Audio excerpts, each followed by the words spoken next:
ನನ್ನ ತಂಗಿಯವ ಫೀಲ್ಡ್ಗೆ ಎಂಟ್ರಿ ಕೊಟ್ಟ ಮೇಲೆ ಸೌಂಡ್ ಅವಳದ್ದು ಮಾತ್ರ ಇರಬೇಕು, ಬಾಕಿದೇನಿದ್ರು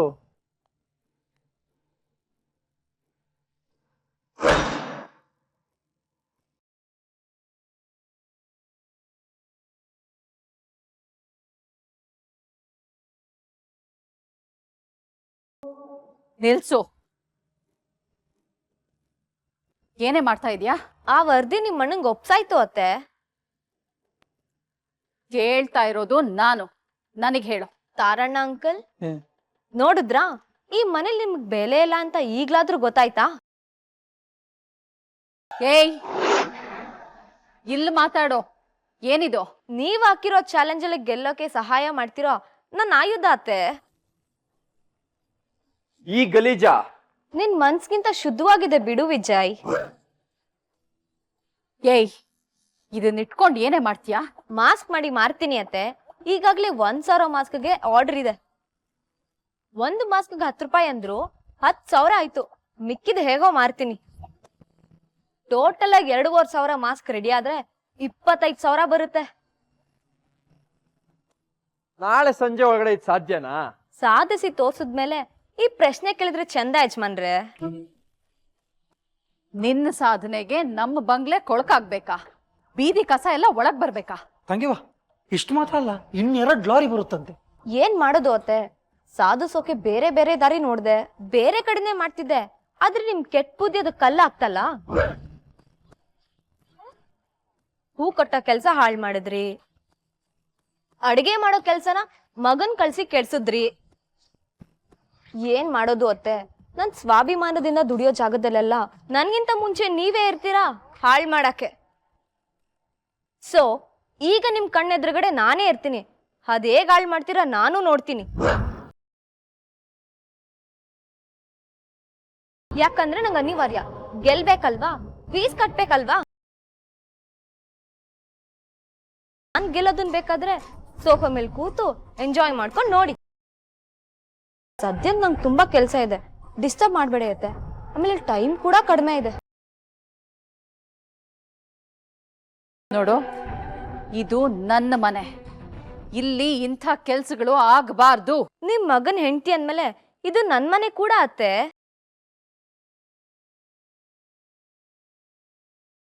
ಏಯ್, ಈ ಮನೆಯಲ್ಲಿ ಏನಾಗಬೇಕು ಏನಾಗಬಾರ್ದು ಅಂತ ಡಿಸೈಡ್ ಮಾಡೋಳು ನಾನು.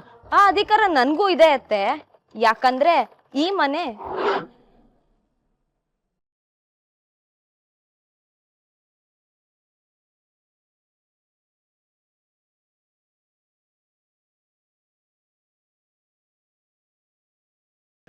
ಬಾಯ್ ಮುಚ್ಕೊಂಡು ನಮ್ಮ ಅಮ್ಮನ್ ಮಾತ್ ಕೇಳೆ.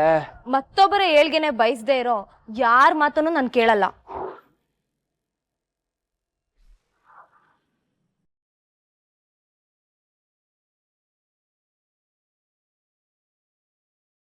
ಕೇಳ್ದೆ ಇರೋಕೆ ಇದೆ ನಿಮ್ಮಪ್ಪನ ಮನೆ ಅಲ್ಲ. ನಮ್ಮ ಅಪ್ಪನ ಮನೇಲೂ ಇಂಥ ಮಾತುಗಳನ್ನ ಧಿಕ್ಕರ್ಸ್ಕೊಂಡೇ ಬಂದಿರೋದು ಅತ್ತೆ. ಆದ್ರೆ ಇಲ್ಲಿ ಅದಕ್ಕೆ ನಯಾ ಪೈಸಾ ಕಿಮ್ಮತ್ತಿಲ್ಲ. ಯಾಕಂದ್ರೆ ಇದು ಭಾನುಮತಿ ಸಾಮ್ರಾಜ್ಯ. ರಶ್ಮಿ, ಕಿರಣ್, ಶ್ರುತಿ, ಎಲ್ರು ಬನ್ನಿ ಇಲ್ಲಿ.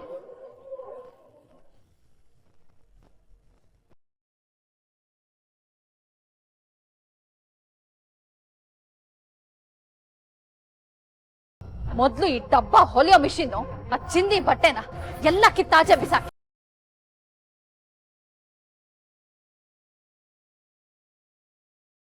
ಮಾತು ಅಂದ್ರೆ ಇದು ತಂಗ್ಯವ. ಹೆಂಗೂ ಇದನ್ನೆಲ್ಲ ಎತ್ತಿ ಬಿಸಾಕ್ತಿವಿ, ಮತ್ತೆ ಇವಳನ್ನ ಯಾಕೆ ಬಿಡೋದು? ಎತ್ತಿ ಬಿಸಾಕೋಣ.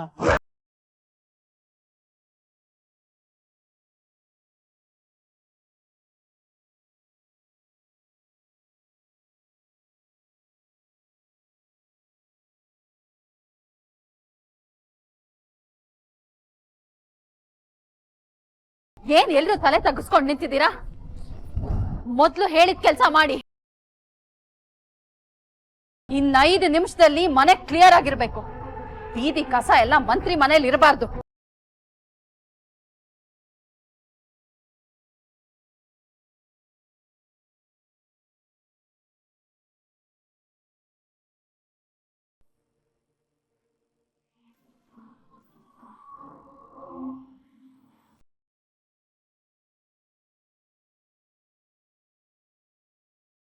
ಏನೋ ಒಬ್ರಿಗೂ ಸ್ಪೀಡ್ ಅನ್ನೋದಿಲ್ವಾ? ಅಮ್ಮ ಹೇಳಿದ ಮಾತು ಸೆಕೆಂಡ್ಗಳದಾಗ್ಬೇಕು. ಬನ್ನಿ.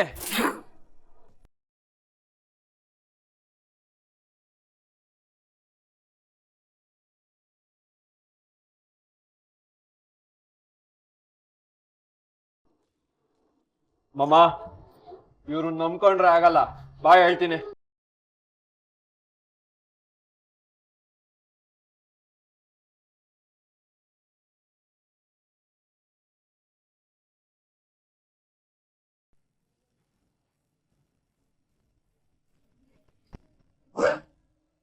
ಬೇಡ ಯಜಮಾನ್ರೆ, ನಿಯತ್ತಾಗಿ ಮಾಡ್ತಿರೋ ಪ್ರಯತ್ನ ಕೆಡಿಸ್ಬೇಡಿ.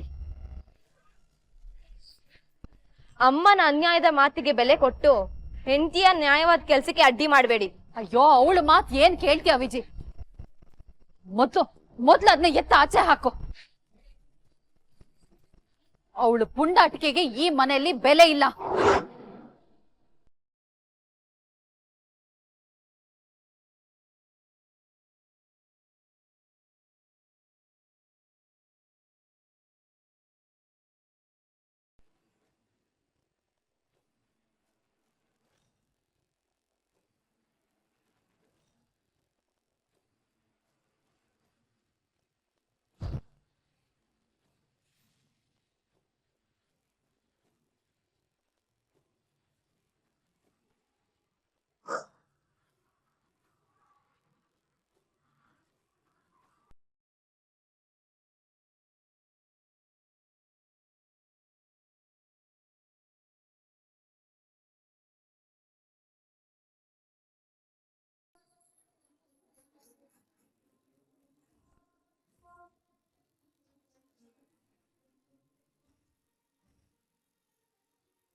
ಮೀಡಿಯಾನ ಮಧ್ಯೆ ಇಟ್ಕೊಂಡು ನೀನ್ ಈ ಮನೆ ಸೊಸೆ ಅಂತ ಬಂದು ಒಕ್ಕರ್ಸ್ಕೊಂಡಿರ್ಬೋದು.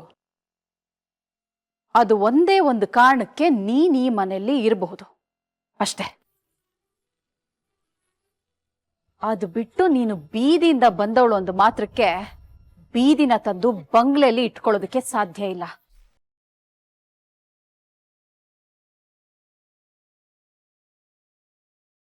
ಕಣ್ಮಣಿ, ಇವಳು ತಂದು ಒಂದು ಸಣ್ಣ ಧೂಳು ಈ ಮನೆಯಲ್ಲಿ ಇರಬಾರ್ದು. ಎಲ್ಲ ಈಗ್ಲೇ ಗುಡ್ಸು ಬಿಸಾಕು.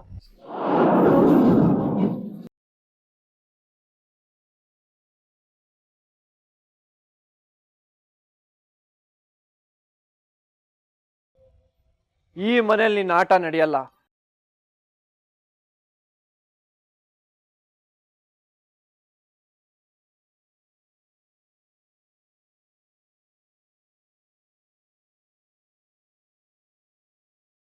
ಹೆಂಗೆ? ಏನಾವಾಗ ನಿಂದು ಇಷ್ಟಿಷ್ಟು ಉದ್ದುದ್ದುದ್ದು ಡೈಲಾಗು? ಇವಾಗ ಹೇಳು ಹೇಳು ನೋಡೋಣ. ನಿನ್ನ ಕೈಯಲ್ಲಿ ಏನು ಮಾಡೋದಕ್ಕಾಗುದಿಲ್ಲ. ಹರಿಯೋದ ಅರಿಗೆ ಬಂಡೆ ಬಿತ್ತು ಅಂತ ನದಿ ತನ್ನ ನಡಿಗೆನ ನಿಲ್ಸುತ್ತಾ ತಾರಣ್ಣ ಅಂಕಲ್?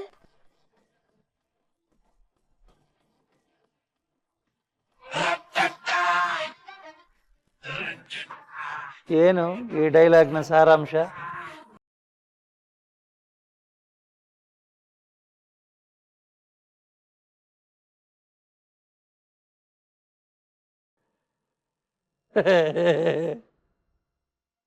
ಸೂತ್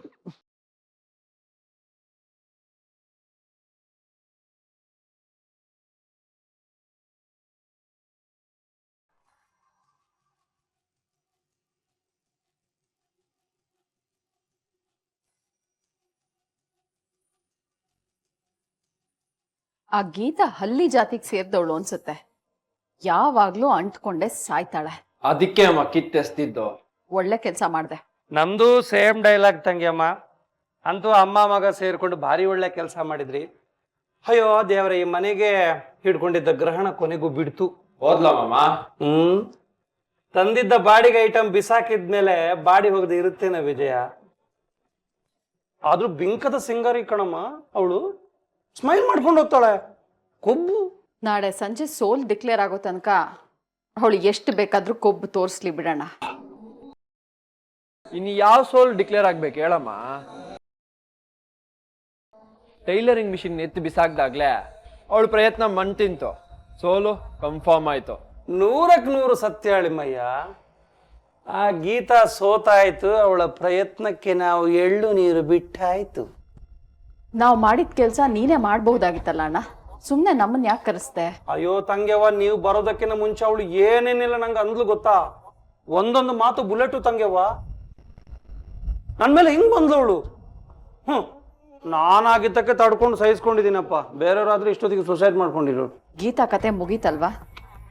ಅನುಮಾನನೇ ಬೇಡ ನನ್ನ ತಂಗಿಯವ್ವ. ಅವಳು ನಿನ್ನ ಎದುರುಗಡೆಗೆ ಧಿಮಾಕಲ್ಲಿ ಡೈಲಾಗ್ ಹೊಡೆದು ಹೋಗಿರ್ಬೋದು.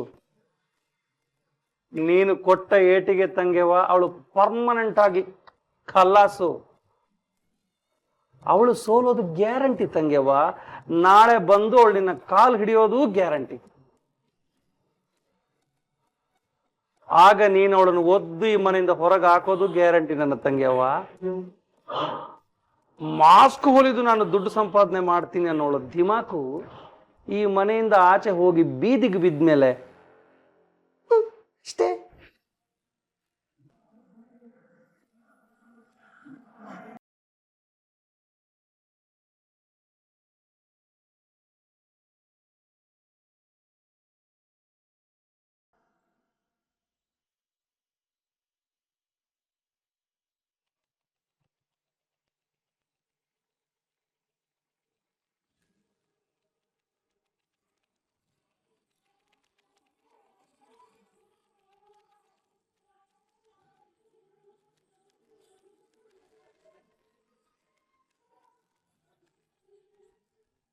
ಅದಕ್ಕೆ ಸೋಲೋದಿಲ್ಲ ಕಿರಣ್. ಹಠಮಾರಿತನ ತಪ್ಪು ಅಂತ ಎಲ್ಲರೂ ಹೇಳ್ತಾರೆ, ಆದ್ರೆ ಇಂಥ ಒಳ್ಳೆ ಹಠ ಜೀವನಕ್ಕೆ ಬೇಕು ಶ್ರುತಿ. ಇದನ್ನ ನಾವು ಕಲಿಬೇಕು. ಇದು ನಮ್ ಜೀವನದ ನಿಜವಾದ ಪಾಠ. ವಿಜಯ್ ಮತ್ತೆ ಅಮ್ಮಂಗೆ ಬುದ್ಧಿ ಕಲಿಸ್ತಾರೆ. ಅವ್ರನ್ನ ಒಂದಲ್ಲ ಒಂದಿನ ದಾರಿಗೆ ತಂದೆ ತರ್ತಾರೆ.